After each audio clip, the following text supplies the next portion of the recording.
जुले नमस्कार सलाम दोस्तों। मैं शाम अग्निहोत्री आज ना एक डोगरी कविता लई है। कविता का नाम है ईदी दे चन्ना।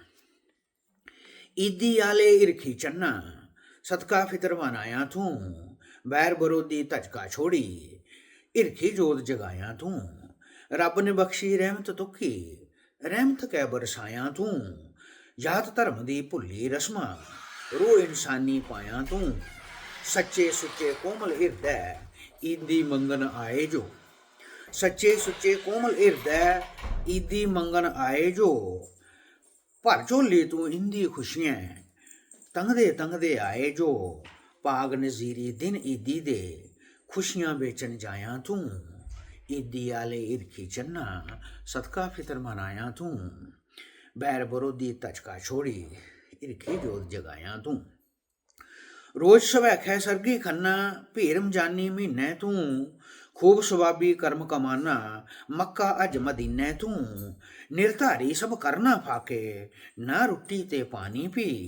पंज नवाजी बांग मसीती मिठी निजत बानी भी। मार शतानी मन गी पत्थर रस्तै फुल बछाया तू। ईदी आले इरखी चन्ना सदका फितर मनाया तू, बैर बरोधी तचका छोड़ी इरखी जोत जगाया तू। रौंदी है इंतजारी जन ईदी दी उस छब्बा दी। 250 नाज जगाती राहें सौंपी दिता अब्बा गी।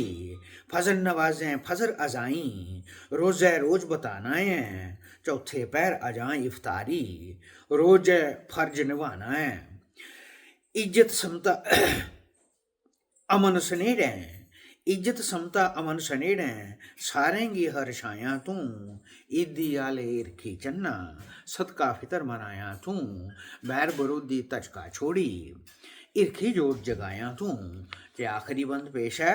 हिंदू मुसलम सिख ईसाई जैन बुद्ध दे पारस भी, भाई भाई रौहां बनिए छोड़ी नीत स्वार्थ दी।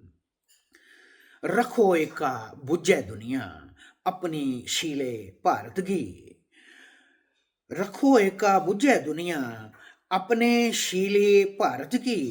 के आखा मैं होर तुसेंगी बुझो मेरी सारद की। सुच्ची नीतें बाग बगीचा भांत सवंता लाया तू। ईदी आले इरखी चन्ना सदका फितर मनाया तू, बैर बरोधी तचका छोड़ी इरखी जोत जगाया तू। बैर बरोधी तचका छोड़ी इरखी जोत जगाया तू। जय हिंद, जय भारत, जय डुग्गर।